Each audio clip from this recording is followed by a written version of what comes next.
Good morning सभी को। मुझे उम्मीद है आप सब भले चंगे हैं परमेश्वर की दया से। और इस समय हम धन्यवाद देंगे जो परमेश्वर ने हमें आशीष दिए है, जो परमेश्वर ने हमें वचन से भरपूर किया है, परमेश्वर ने हमें हर एक ज़रूरतों को पूरा किया है। हम उस समय परमेश्वर को धन्यवाद देंगे। आमीन। हम सब मिलकर धन्यवाद देंगे। धन्यवाद यीशु परमेश्वर, इस समय के लिए हम आपको कितना भी धन्यवाद दे कम है परमेश्वर, क्योंकि धन्यवाद के योग्य सिर्फ आप है। आप हमें हर एक ज़रूरतों को पूरा किया परमेश्वर, हर एक कमी गट्टी में आपने हमारे साथ खड़े रहे परमेश्वर। धन्यवाद परमेश्वर आपके वचनों के लिए परमेश्वर, जो आपने हमारे लिए रखे परमेश्वर। हम आपको कितना भी धन्यवाद दे इस वचन के लिए कम है परमेश्वर, क्योंकि ये वचन परमेश्वर हमारे जीवन में बहुत सारे जो ऐसा काम करती है परमेश्वर, जो हमें फल लाने में मदद करती है परमेश्वर, जो हमें परमेश्वर सही रास्ता चुनने में मदद करती है। वचन जो है परमेश्वर सही चीज़ें हमें करने में मदद करती है परमेश्वर। इस समय के लिए हम जो आज फिर से वचन सुनेंगे और देखेंगे परमेश्वर, हमें मदद करना, ताकि इस वचन से भी परमेश्वर हम अपने जीवन में फलदायक जीवन जी सके परमेश्वर। इस समय के लिए हम यीशु मसीह के नाम से हम प्रार्थना करते हैं, आमीन। और इस समय वचन खोलेंगे फिर से एक बार यूहन्ना 15 अध्याय 16 वचन हम देखेंगे। इस हमने पिछली बार देखा है, फिर से देखेंगे। जो पिछली बार जैसे मैंने छोड़ा था फिर उसको आज हम कंटिन्यू करेंगे, ताकि हम फलवंत जीवन जी सके और फलवंत हो सके और फलवंतता औरों तक पहुंचा सके। क्या आप तैयार है? हाँ, वचन को देखेंगे। यूहन्ना 15 अध्याय 16 वचन, आमीन।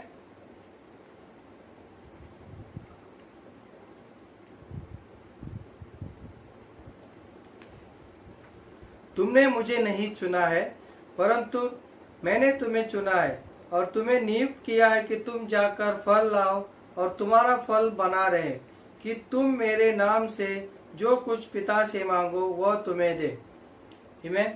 इस वचन में कहता है कि परमेश्वर ने हमें चुना है, ना कि हमने परमेश्वर को चुना है जो हमारे अच्छे कामों से हो या फिर ऐसे चीज़ों से जो हमने किए परमेश्वर हमसे प्रभावित होया, या फिर बोलते हैं ना इम्प्रेशन हो गया, या फिर ऐसा डिप्रेशन हो गया। ऐसा नहीं है कि परमेश्वर ने हमें चुना है, ना कि हमने परमेश्वर को कुछ ऐसा महान किया है जो हमें परमेश्वर हमें चुनने का बोलते हैं ना ये नौबत नहीं आया है। लेकिन वचन कहता है कि परमेश्वर ने हमें चुना है ताकि वो हमारी भलाई के लिए हम जाकर ऐसे फल लाए जो हमारा फल सदा बना रहे और हम फलवंत जीवन जी सके, और हमारा फल के कारण और हमें इनाम भी दे।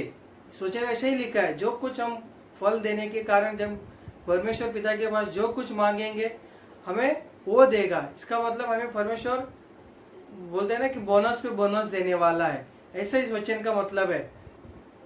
तो हम इस वचन में और देखेंगे, जैसे मैंने पिछली बार कहा था कि अगर आपको फलवंत जीवन जीना है तो किन चीज़ों से हमें बचना चाहिए। उस बोलते हैं ना जो हमारे जो फल को नाश कर सकते हैं उस चीज़ों से हमें बचना चाहिए। और जैसे मैंने कहा था पिछली बार कि जो फल हम लाएंगे क्योंकि हम प्रभु यीशु में जुड़े। प्रभु यीशु हमारा क्या है? दाखलता है और हम डाली है। जो कुछ डाली को फल लाने में चाहिए। और एक चीज़, फल कहाँ पे उगते हैं? फल डाली में उगते हैं या फिर वो पेड़ के बोलते हैं दाखलता में, या फिर बोलते हैं पेड़ के जो मेन हिस्सा होता है उसमें उगते हैं। हम सबको पता है पेड़ अक्सर डाली में उगते हैं। तो जो डाली को फल लाने के लिए उसको जो ज़रूरत है वो कहाँ से मिलती है? पेड़ से मिलती है। यानी पेड़ से जो जमीन तक उसकी जड़ें गए उससे उसको पानी मिलता है, उसको खाद मिलता है, जो ज़रूरत है वो उसको मिलता है, और वो टहनी है वो फल लाएगा ही। और एक चीज़ मैंने कहा था कि हमें उस फल जब हम लाए हैं तो उस फल को हमें बचाना है। किन चीज़ों से बचाना है? जो फल को नाश करेंगे। जैसे मैंने फिर से वचन कहा था, उन लोमड़ियों से बचाना है जो लोमड़ी फल को नाश करेगा और हमें फलवंत जीवन जीने में मदद नहीं करेगा, और लेकिन हमारा फल को छीन के लेकर जाएगा। आमीन। तो आज हम देखेंगे, पिछली बार मैंने फल को संभालने के बारे में बात कर रहा था, यानी किससे बचना है। लेकिन आज मैं आपको बताऊंगा कि हमें किससे नहीं बचना है। पिछली बार किससे बचना है और आप बताऊंगा आपको किससे नहीं बचना है। आज हम उसके बारे में देखेंगे। आमीन। और वचन देखेंगे फिर से यूहन्ना अध्याय 15 अध्याय 1 और 2 में क्या लिखा है। सच्ची दाखलता मैं हूँ और मेरा पिता किसान है। जो डाली मुझ में है और वो नहीं फलती उसे वो काट डालता है, और जो फलती है वो उसे छांटता है ताकि और फले। आमीन। इस वचन में क्या लिखा है? इस वचन में लिखा है प्रभु परमेश्वर हमारा दाखलता है, यानी वो एक हमारा पेड़ का मेन हिस्सा है और हम डाली है। और हमारा जो प्रभु परमेश्वर है वो किसान है। किसान का काम क्या होता है? किसान का काम ये होता है हर एक पेड़ को, हर एक टहनी को वो खेती में आकर उसको देखना कि भाई कौन सा पेड़ फल दे रहा है, कौन सा पेड़ अगर सूख जा रहा है तो उसको क्या किया जाए, और कौन सा पेड़ अगर फल नहीं दे रहा तो क्यों नहीं दे रहा, उसको मरम्मत करके उसको ठीक करना और उसको फिर से अच्छी रीति से फल देने के लिए मदद करना। तो किसान का यही काम होता है। अगर कोई पेड़ या टहनी है बहुत कई सालों से या कई महीनों से कई समय से फल नहीं दे रहा है, तो किसान क्या करता है, उस टहनी को काट डालता है, ताकि क्योंकि ये वेस्ट है, जगह वेस्ट कर रहा है, वो उसको फेंक देता है। तो आज मेरा मेन मुद्दा है किससे नहीं बचने का। तो हम देखेंगे आज अभी आया है किससे नहीं बचने का इस वचन में। और एक मेन इंपॉर्टेंट वचन लिखा है, इसमें कहता है कि जो व्यक्ति फल दे रहा है ऑलरेडी उसको वो छांटता है। यानी फिर से बताता हूँ, जो फल दे रहा है ऑलरेडी, जो बोलते हैं जो डाली ऑलरेडी फल दे रहा है उसको वो छांटता है। छांटता है मतलब उसका मतलब देखेंगे। छांटने का मतलब ये है कि उसको उस टहनी में या उस जो उसका जो ब्रांच होता है उसमें जो चीजें, या फिर उसको अगर कीड़े लगे हैं तो वो कीड़े को निकालता है, या अगर सूखा पत्ते हैं तो वो पत्ते को निकालता है, या फिर उस टहनी के ऊपर कोई ऐसे चीज आ रहा है उसको रुकावट कर रहा है कि इसको फल नहीं देने, या बोलते हैं ना फलवंत होने में तकलीफ दे रही है, तो उस रुकावट को वो निकालता है। और जहाँ पे अगर उस टहनी में कोई अगर सूखा एक टहनी निकला है तो उस टहनी को निकाल कर वो तोड़ काट कर उसको अच्छी रीति से छांटता है, यानी उसको ऐसा बनाता है ताकि और फले। यानी पहले तो फल दे रहा है और उसको छांटता है ताकि और फलवंत हो, यानी डबल फलवंत हो। तो किसान का काम यही है कि वो छांटे ताकि और फलवंत हो जाए। आमीन। अभी हम देखेंगे छांटना और काटने में क्या अंतर है। जब हम काटा जाता है और छांटा जाता है, दोनों में एक ही औजार यूज होता है, वो काटने वाली चीजें। काटने में और छांटने में दोनों में औजार यूज होती है, यानी मतलब उस डाली को काटा जाएगा, इसको बोलते ना, या छाटा जाएगा। काटा मतलब पूरा काट दिया और फेंक दिया, और वो डाली कभी फल लाएगा ही नहीं, क्योंकि उसको टोटली उस पेड़ से काट कर उसको निकाल कर फेंक दिया। लेकिन छांटना मतलब कि उसे क्या किया करना, कि उसे फल लाने के लिए और मदद करने के लिए, यानी उसका जो वेस्टेज चीजें है वो निकाल कर फेंक देना है ताकि और फलने के लिए। लेकिन दोनों में दर्द होता है, काटने में भी और छांटने में भी। काटने से भी तो कट जाता है तो भी दर्द होता है, और छांटने में भी कुछ चीजें कट जाना पड़ता है, यानी जो वेस्टेज है उसको काटने के लिए औजार यूज होता है। जब कटता है तो उसको दर्द होता है। तो हमें इससे बचना नहीं चाहिए। जैसे मैंने कहा कि हमें किससे नहीं बचना है, तो इस चीज़ों से हमें वो बोलते हैं ना, जो छाटा जाता है उससे बचना नहीं चाहिए, कि उससे हमें प्रभु परमेश्वर को अनुमति देना है कि काटने के लिए। जब वो काटेगा, जो गंदी चीज़ें वो निकालेगा, जो वेस्टेज चीज़ें निकालेगा, तो हम और फल ला सकते हैं और बहुत फलवंत हो सकते हैं हम। जो अब हम देखेंगे छांटने का क्या क्या हो सकता है। हमारी जो चीज़ें हैं, गलत चीज़ें जो हमें फल लाने में मदद नहीं कर रही है, उसको वो हमारे जीवन से वो निकालने लगता है। इसको बोलता है छांटना। हमको ही नहीं निकालता है, अगर हमको निकाल के फेंक रहा है तो उसका मतलब हो गया काटना। अगर आप प्रभु में जुड़े हैं, आपको निकाल कर फेंक दिया, यानी आपने प्रभु परमेश्वर के विरुद्ध ऐसा कुछ काम किया होगा जो फल नहीं ला रहे होंगे, उसको निकाल कर फेंक देगा। अगर आप फलवंत है तो आपको छांटेगा ताकि और आप फलवंत हो जाए। आमीन। लेकिन जैसे मैंने कहा कि दोनों में तकलीफें होती है, लेकिन जो अनुमति देता है परमेश्वर को छांटने में, वही व्यक्ति आगे जाकर और फलवंत होता है। और हम कुछ कहानियाँ देखेंगे बाइबल में। परमेश्वर ने लोगों को छांटने की छांटा और लोगों ने उसने बहुत फलवंत हुए। और कुछ लोग ऐसे भी हैं जो परमेश्वर को छांटने में मदद नहीं किया। वो लोग बोलते हैं ना, जब परमेश्वर छांटने के लिए उनके जीवन में आया तो वो लोग क्या हो गए, वो लोग अनुमति नहीं दिया। कुछ समय के लिए अनुमति दिया, कुछ समय के बाद अनुमति नहीं दिया। और एक छांटना होता है, जो छांटा जाता है पेड़ को या टहनी को, उसे सिर्फ एक बार नहीं है, एक बार करके वो छोड़ दिया, ऐसा नहीं है।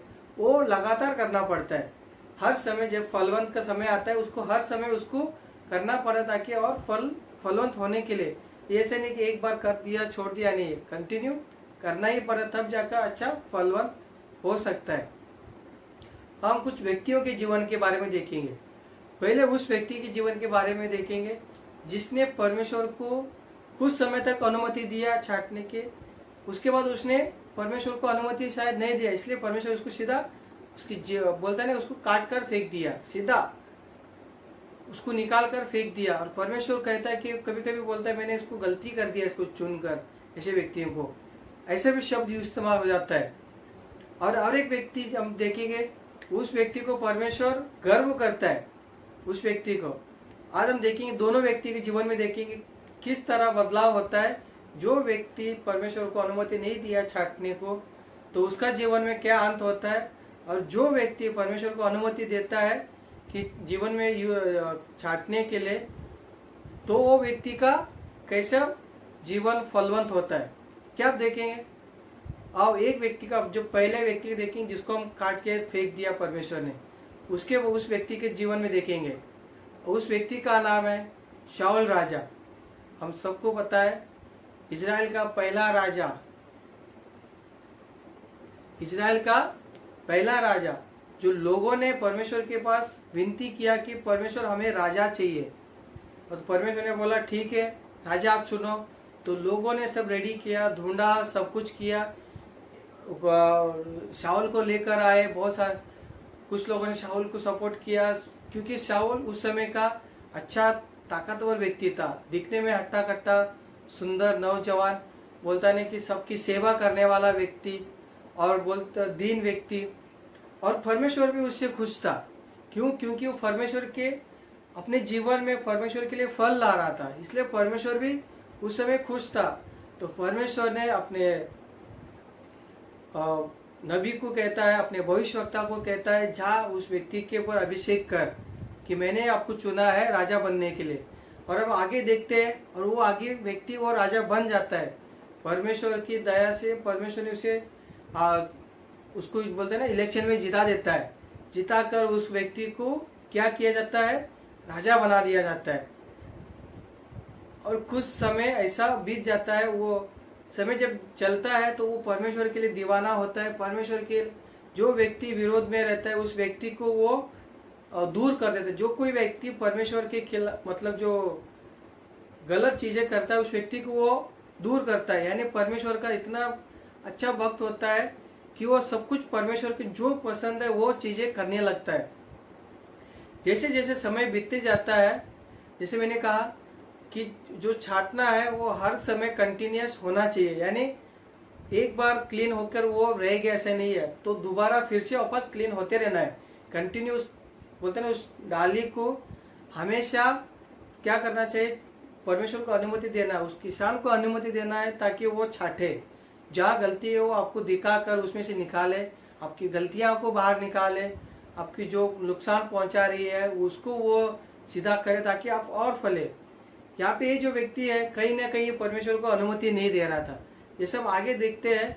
परमेश्वर वचन कहता है, मैंने उससे मैं क्या हो गया हूँ, खफा हो गया हूँ। वो व्यक्ति से मैं बोलता है ना, मैं तंग आ गया हूँ। ऐसा वचन परमेश्वर यूज करता है। और परमेश्वर उसको बोलता है ना, मन ही मन से उसको बोलता है, परमेश्वर अपनी वो राजगद्दी से उसको उतारने का निर्णय कर देता है। और परमेश्वर साइड बाय साइड किसी और को व्यक्ति को ऑलरेडी राजा बोलता है ना अभिषेक कर देता है, भले छोटा है उसको अभिषेक कर देता है कि ये राजा बनेगा। जैसे कहानी आगे जाता है, ये व्यक्ति कैसा है, जैसे उसने तो अनुमति नहीं दे रहा है परमेश्वर को छांटने के लिए। कोई भी उसके पास आता है, उसको वो दुष्ट आत्मा के उसको सताने लगता है, तो वो व्यक्ति भौंकला जाता है। कुछ समय के बाद हम देखते जाते हैं ये जो व्यक्ति था, एक समय में परमेश्वर के लिए दीवाना था, और उसने परमेश्वर के लिए पूरा टोटली बोलता है ना, टोटली जीरो हो गया।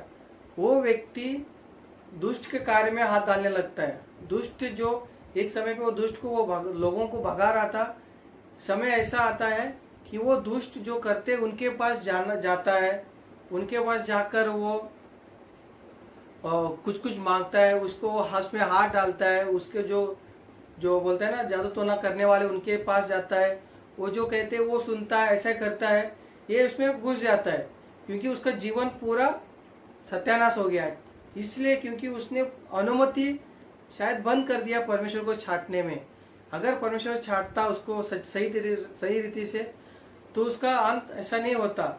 जब हम देखिए उसका अंत कैसा होता है, एक समय ऐसा आता है जब दुश्मन लोग उसको हमला करते हैं, जब दुश्मन जब इसके ऊपर तकलीफ होती है, इनके जो लोग थे सब मरने लगते हैं, ये खुद डर जाता है कि सही अगर मैं दुश्मन का हाथ में लग जाऊंगा तो मुझे वो बहुत बुरी तरह मारेंगे। ये जो राजा था एक समय पे अकेला ये हजारों को मारने वाला ताकत रखता था। वचन में लिखा है शाऊल तो हजारों को मारने का ताकत रख रहा था, जीत कर आता था परमेश्वर के लिए। लेकिन समय ऐसा आ गया कि वो डर कर, दुश्मन से डर कर अपने आप को बोलता है ना आत्महत्या कर लेता है। कैसे आत्महत्या करता है? अपने ही तलवार से बोलता है ना, उसके ऊपर अपने आप तलवार पर गिर कर अपना गला काट कर मर जाता है। ये क्यों हुआ? ये बदतर जीवन क्यों हो गया? ऐसा व्यक्ति जो एक समय में हजारों को मारने वाला, परमेश्वर के राज्य के लिए जीत दिलाने वाला व्यक्ति एक समय पे अपने आप को आत्महत्या करने लगता है। और ऐसा व्यक्ति जो जादू टोना करने वालों को भगाने वाला व्यक्ति, उसके अंदर जादू टोना में फिर से हाथ डालने लगा। क्यों हुआ? क्योंकि इसने परमेश्वर को अपने जीवन में कार्य करने के लिए अनुमति नहीं दिया, बंद कर दिया था। शुरू में तो दिया, लेकिन बीच में कहीं ना कहीं रोक दिया। इसलिए परमेश्वर उसे खपा हो जाता है, उसको उसका हाल में छोड़ देता है। जैसे मैंने कहा, उसको परमेश्वर उसको काट कर फेंक देता है, टोटली काट कर फेंक देता है। उसका अंत कैसा होता है? अपने आप सुसाइड कर लेता है। अब हम देखेंगे, और इस चीज में और एक होता है, अगर आपको पता चलना है कि सच में मैं परमेश्वर की बोलते हैं ना कि दाखलता में जुड़ा हूँ या नहीं है। अगर आप जुड़े हैं तो आपको परमेश्वर आपको मदद करेगा।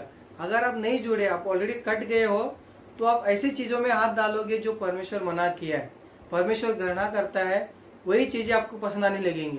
तो आपको समझ जाना ये चिन्ह है कि भाई मैं परमेश्वर से कट गया हूँ, तो मुझे क्या करना चाहिए? वापस आना चाहिए, उस जो कट गया उससे क्षमा मांगना है, और हमें फिर से उस दाखलता में जुड़ जाना है। और हमारा परमेश्वर दयालु है, आपको तुरंत अपनाता है, क्योंकि वो हमारे सब के लिए अपने इकलौते पुत्र को उस क्रूस पे बलिदान दिया ताकि हम फलवंत जीवन जी सके। इसके कारण वो हमें तुरंत अपनाता है और हमें फिर से एक मौका देता है ताकि हम सही रीति से फल ला सके। आमीन। तो अब हम दूसरी कहानी देखेंगे, उस व्यक्ति के जीवन में जिसने परमेश्वर को जीवन में अनुमति दिया, और परमेश्वर ने उसके जीवन को अच्छी रीति से छाटा, और वो हमेशा के लिए परमेश्वर की मदद लेता था हर समय, और परमेश्वर को अनुमति देता था जहाँ पे उसको गलती उसको छाटने में। फिर वो परमेश्वर की मदद से वो एक दिन फलवंत हो गया, इतना फलवंत हो गया। आज हम उसकी किताबें पढ़ते, जो उसने किताबें लिखे हैं परमेश्वर की आत्मा की मदद से, हम उसे पढ़ते हैं, उससे हम प्रेरणा पाते हैं, और हमारे जीवन में लाभदायक, हमारे जीवन में फायदे होता है। किसी को पता चला कौन व्यक्ति है वो? सही पकड़ा आपने, शाऊल ही है। ये वो शाऊल नहीं है, ये दूसरा शाऊल है जो तारसीस का है। पहला जो शाऊल था वो राजा था, जिसको परमेश्वर ने लोगों ने चुनकर उसको खड़ा किया था कि हमें ये राजा चाहिए। लेकिन ये शाऊल की कहानी में परमेश्वर इसे चुनता है। जैसे मैंने कहा था कि परमेश्वर इस यूहन्ना 15:16 कहता है कि मैंने आपको चुना है। ऐसा वचन परमेश्वर इस व्यक्ति को चुनता है। इस व्यक्ति का हम शुरुआत देखते, इस व्यक्ति का जब शुरुआत नाम सुनते थे लोग, पहले लोग सब डर जाते थे। कौन? जो मसीह लोग। जो परमेश्वर को डरने वाले लोग, वो इस व्यक्ति से डर कर, कुछ लोग शायद छुप जाते थे। इस व्यक्ति से इतना डरते थे वो लोग कि बोलते हैं ना कि लोग बहुत डरते थे। बोलते इस व्यक्ति का नाम सुनते उनको खून की आंसू आए, ऐसी चीज़ें, उनकी बदतर जीवन उनका होता था। कोई इसको मिलने के लिए भी, जाने के लिए लोग डरते थे, क्योंकि ये व्यक्ति बहुत, बोलते हैं ना, जो कोई उसको पता चलता है कि परमेश्वर का व्यक्ति, लोग परमेश्वर की आराधना कर रहे, उन व्यक्तियों को ये मार देता था। इसने शुरुआती इसका ऐसा हुआ, जब एक परमेश्वर का व्यक्ति का जो मारा जाता है, तो उस समय वो खड़ा रह के उसका हाथ उसका सौभाग्य रहता है, यानी वो उस समय का नौजवान रहता है, हट्टा कट्टा रहता है और उसका हाथ रहता है। लोग देखते आ रहे ये इतने कम उम्र में इतना खूंखार हो गया। फिर हम आगे कहानी देखते हैं, ये व्यक्ति इतना आगे जाकर खूंखार होता है जो परमेश्वर के लोगों को सिर्फ मारते रहता है, परमेश्वर के लोगों को मारने का काम करता है। एक समय उसको पता चलता है कि एक दमाकस करके एक जगह है, वहाँ पर लोग, बहुत सारे लोग परमेश्वर की आराधना की तैयारी कर रहे हैं, पर आराधना होता है। तो इस व्यक्ति को पता चलता है, किसको, शाऊल को। तो शाऊल जाता है उस अधिकारियों के पास, जाकर उसे क्या अनुमति लेता है कि मुझे अनुमति दो उस गांव में जाकर मुझे क्या करने के लिए, उन लोगों को नाश करने के लिए। फिर ये जाता है, उसको लेटर परमिशन ग्रांटेड मिलती है। फिर ये निकलता है लोगों को मारने के लिए। जैसे कि एंट्री हो रही है इसका, जैसे ये पास उस जगह पर पहुंचने के करीब होता है, तो अब उसका किसका मुलाकात होता है, परमेश्वर का मुलाकात हो जाता है। परमेश्वर से उसका मुलाकात होता है और परमेश्वर उसको जैसे क्या करता है उस मुलाकात में, उसको वो छांटता है। उसको जो कुछ उसके, मैंने जैसा छांटना मतलब क्या है, जो आपका अंदर जो गलत गलत चीज़ें हैं उसको बाहर निकाला, ताकि आप फल लाए। जो आपको फल लाने में जो रोक रही थी, वो चीज़ों को बाहर निकालना, वो चीज़ों को काट कर फेंकना, वो काम इस शाऊल के जीवन में परमेश्वर कर देता है।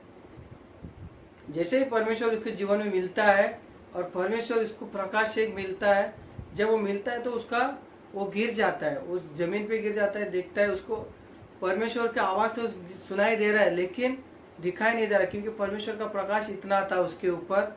उसके जो साथ में जो सैनिक थे, वो लोग ने भी सुना परमेश्वर की आवाज़। परमेश्वर कहता है कि तुम मुझे क्यों सता रहा है, उस वचन में।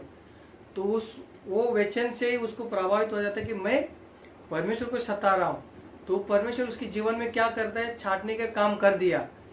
3 दिन तक जो शाऊल था, जैसे परमेश्वर ने उसको सही रीति से छांटा, उसके बाद जब वो उसको घर लेके जाते उसको उस जगह पर, उसको 3 दिन तक कुछ खाया नहीं और कुछ पिया नहीं उस व्यक्ति ने, क्योंकि उसको जो जैसे मुलाकात हुआ परमेश्वर ने, उसको एक ही मुलाकात में परमेश्वर ने उसको क्या कर दिया, सही रीति से उसको छाट दिया। जब आप परमेश्वर आगे कहानी में देखते हैं कि परमेश्वर ने उसको चुना है, परमेश्वर का वचन कहता है कि मैंने चुना है। आओ प्रेरितों के काम को देखेंगे हम 9 अध्याय 15 और 16 में।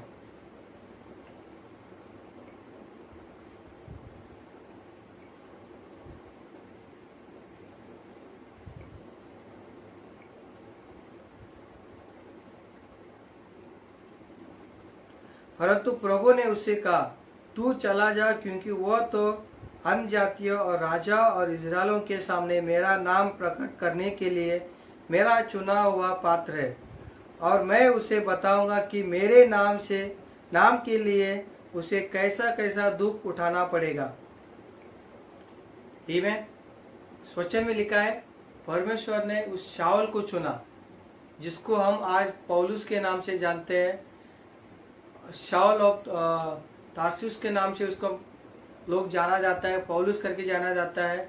उसका नाम बाद में शाऊल से पौलुस बन जाता है। उस व्यक्ति को परमेश्वर ने चुना है, क्योंकि ये व्यक्ति है परमेश्वर का कार्य को और आगे लेके जाएगा, यानी परमेश्वर का सुसमाचार को लोगों तक फैलाएगा, हर एक व्यक्तियों तक, अन्य जातियों तक, हर एक व्यक्तियों तक ये व्यक्ति फैलाएगा। और हम देखते हैं अंत में इस व्यक्ति ने सच में परमेश्वर के लिए बहुत महान कार्य किया। बोलते हैं ना कि हर एक जगह पर इसने जाकर सुसमाचार सुनाए, हर एक जगह पर उसने कलीसियाएं बोए, हर जगह पर जाता परमेश्वर के लिए ये दुख उठाता था, परमेश्वर के लिए मार खाता था, हर समय जेल में पड़ा रहता था, क्योंकि ये परमेश्वर के लिए हमेशा के लिए फलदायक जीवन जीने लगा। ये हमेशा परमेश्वर के जीवन के लिए, क्या बोलते हैं ना, परमेश्वर के लिए फल लाने वाला व्यक्ति बना, क्योंकि उसके लिए अनुमति दिया था। ये इसलिए हुआ क्योंकि उसने अपने जीवन में परमेश्वर को छांटने की अनुमति दिया। जब परमेश्वर ने इसको छांटने की अनुमति शुरुआत किया तो ये अच्छा फलदायी जीवन जीने लगा। जैसे हम अंत में देखते हैं, पौलुस ने कई सारे किताबें नए नियम के